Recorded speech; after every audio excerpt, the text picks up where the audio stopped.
नमस्कार, मैं हूं रंजीत झा। भारतीय जनता पार्टी के सांसद निशिकांत दुबे को हार का डर सताने लगा है। दरअसल महुआ मोइत्रा का केस सुप्रीम कोर्ट में इस वक्त इतना स्ट्रांग है कि निशिकांत दुबे समझ गए कि अगर वो बीच में फिर से नहीं कूदे तो इस केस को वो ज्यादा दिन तक उलझाकर नहीं रख पाएंगे। इस वजह से सुप्रीम कोर्ट में उन्होंने जबरदस्ती अपने आप को पक्षकार बनाने की कोशिश की और इससे भी ज्यादा बड़ी बात यह है कि उन्होंने सुप्रीम कोर्ट में महुआ मोइत्रा के ऑपोजिट नामी वकील हरीश साल्वे को खड़ा कर दिया, क्योंकि उन्हें अच्छे से पता है कि लोकसभा में यह मामला जैसे चाहा वैसे वो खींचते चले आए, एक तरफा फैसला भी हो गया, लेकिन सुप्रीम कोर्ट में तो मामला आगे बढ़ जाएगा। और यहां आश्चर्य की बात यह हुई है कि लोकसभा एथिक्स कमेटी के निर्णय को चैलेंज किया गया है, उस रिपोर्ट को चैलेंज किया गया है। वहां पर मोदी सरकार के वकील ना होकर निशिकांत दुबे के वकील सुप्रीम कोर्ट में खड़े थे, जिसे देखते ही महुआ मोइत्रा के लिए पेश हो रहे वकील धाकड़ वकील अभिषेक मनु सिंघवी हैरान भी हो गए और आपत्ति भी जाहिर कर दी।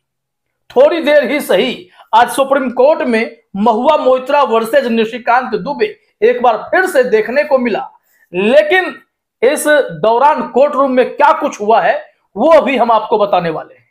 साथ ही साथ इसमें हम आपको बताएंगे कि महुआ मोइत्रा ने जो याचिका डाली है, जो अभिषेक मनु सिंघवी दलीलें रखे हैं, वह दलील क्या है और कितना स्ट्रांग है, जिसके चलते निशिकांत दुबे एकदम से घबरा उठे और उन्हें उस वकील को सामने खड़ा करना पड़ा जो इस वक्त भारत सरकार के one nation one election committee के मेंबर भी बने हुए हैं।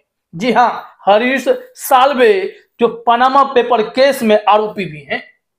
और ऐसे नामी वकील के सामने अब जरा सोचिए कि तुषार मेहता क्या करेंगे, वो तो आए ही नहीं, जबकि उनको तो वहां होना चाहिए था।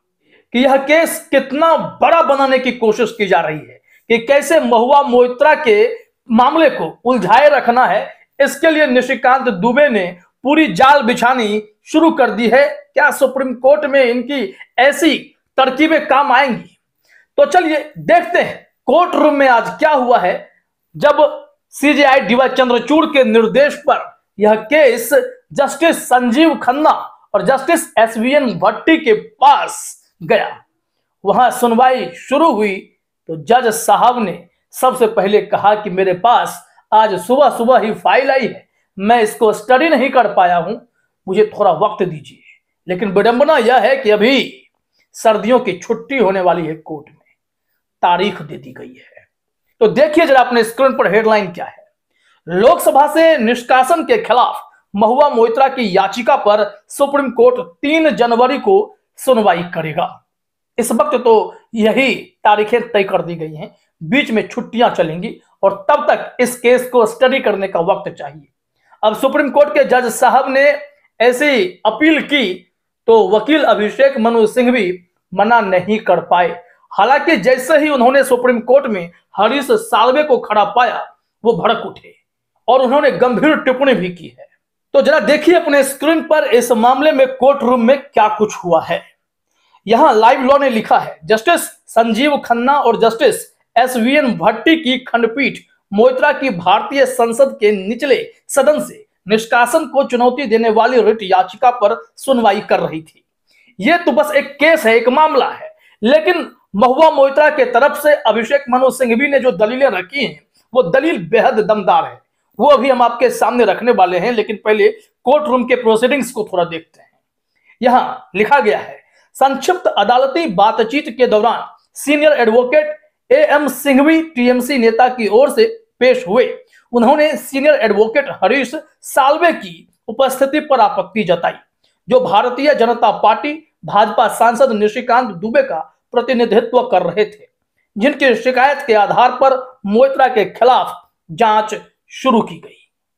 अब जरा सोचिए कि हरीश साल्वे की एंट्री को देखकर अभिषेक मनु सिंघवी भी चौंक उठे, क्योंकि निशिकांत दुबे ने जैसे ही इस मामले में देखा कि बात बन सकती है, सुनवाई होगी, तो कहीं एक झटके में महुआ मोइत्रा के हक में कोई फैसला ना आ जाए, इन सब से घबराए हुए निशिकांत दुबे ने तुरंत एक याचिका डाली और कहा कि मुझे जो है पक्षकार बना लीजिए, क्योंकि इस केस के पीछे मैं ही हूं, मैंने ही शिकायत की थी, जिसके चलते बात इतनी दूर तक गई है।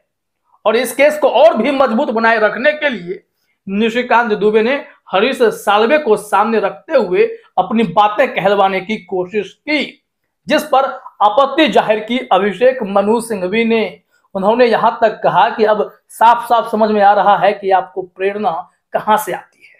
यहां सिंघवी ने कहा, उनका कोई अधिकार नहीं है, एक सांसद के रूप में आज उनकी उपस्थिति उनकी प्रेरणा को दर्शाती है। उन्होंने कहा है कि इस तरीके से आपका यहां रहना उचित नहीं है, यह अनुचित है, क्योंकि जाहिर सी बात है, केस अगर लोकसभा एथिक्स कमेटी की रिपोर्ट को चुनौती देने पर है या फिर लोकसभा के स्पीकर द्वारा लिए गए फैसले के खिलाफ मामला बनाया गया है, तो यहां निश्चित तौर पर एक सरकारी वकील की उपस्थिति होती, फिर चाहे सॉलिसिटर जनरल तुषार मेहता ही वहां खड़े होते। लेकिन विडंबना यह है कि निशिकांत दुबे की चल रही है। दुबे जी अपने वकील हरीश साल्वे को वहां खड़े रखे हुए थे।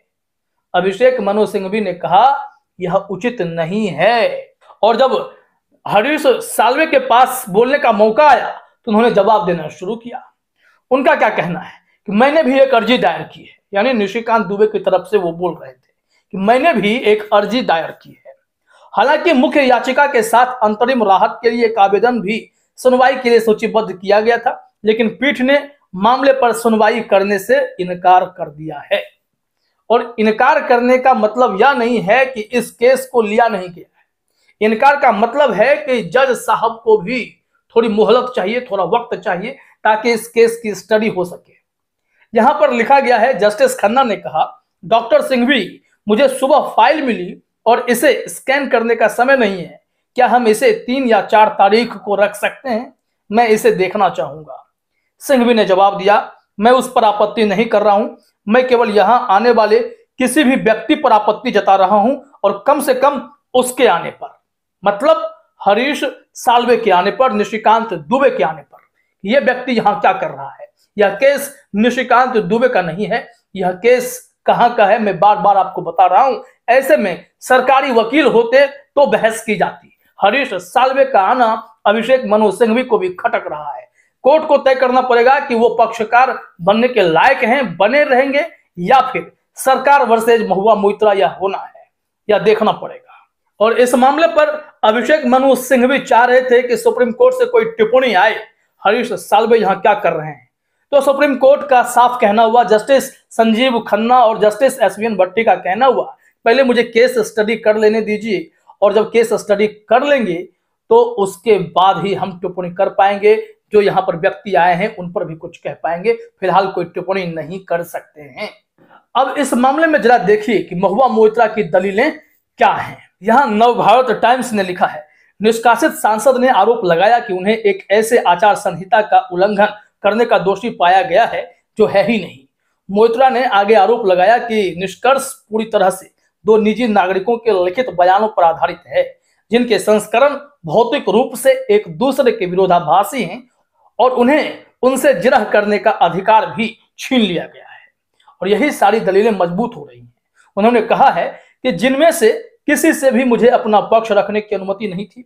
2 प्राइवेट लोगों में से एक मेरा अलग हुआ साथी है, जिसने दुर्भावना के साथ समिति के सामने एक आम नागरिक होने का दिखावा किया था। इन दोनों गवाहियों का इस्तेमाल मुझे एक दूसरे के बिल्कुल विपरीत ध्रुवों पर लटकाने के लिए किया गया है। तो देखा आपने, केस एकदम दूध की तरह साफ है। और जैसे ही एथिक्स कमेटी की रिपोर्ट सामने रखी गई थी, उसमें भी यही बातें कही गई हैं कि महुआ मोइत्रा के मामले की जांच कराई जाए और इन्हें संसद से निकाल बाहर कर दिया जाए। तो आप ही बताइए, जिस मामले में जांच करने की सिफारिश ही की जा रही है, जांच में दोषी सिद्ध कर ही नहीं पाए हैं आप, तो उस केस में आप महुआ मोइत्रा की सांसदी छीन कैसे सकते हैं? यही सवाल तो सबसे बड़ा घाव बनने जा रहा है लोकसभा की एथिक्स कमेटी के लिए, लोकसभा स्पीकर के लिए। और यहां पर बड़ी बात यह है कि अभी तक सरकार की तरफ से कोई वकील सामने खड़े नहीं हुए थे। निश्चित तौर पर यह प्रोसेस दर प्रोसेस चलेगा, जिसमें पहले नोटिस जारी किया जाएगा, सरकार से जवाब मांगे जाएंगे, और फिर इस वक्त तो छुट्टियों का हवाला देकर केस की सुनवाई 3 जनवरी तक के लिए टाल दी गई है। तो देखिए कितनी जल्दी इस केस को निपटाया जाता है, या फिर निशिकांत दुबे अपने हार के डर से बाहर निकलने के लिए हरीश साल्वे जैसे वकील का सहारा लेकर इस केस को लटकाए रखेंगे। इंतजार कीजिए। फिलहाल इस वीडियो में तो नहीं, आप सभी का हमसे जुड़ने के लिए बहुत बहुत धन्यवाद।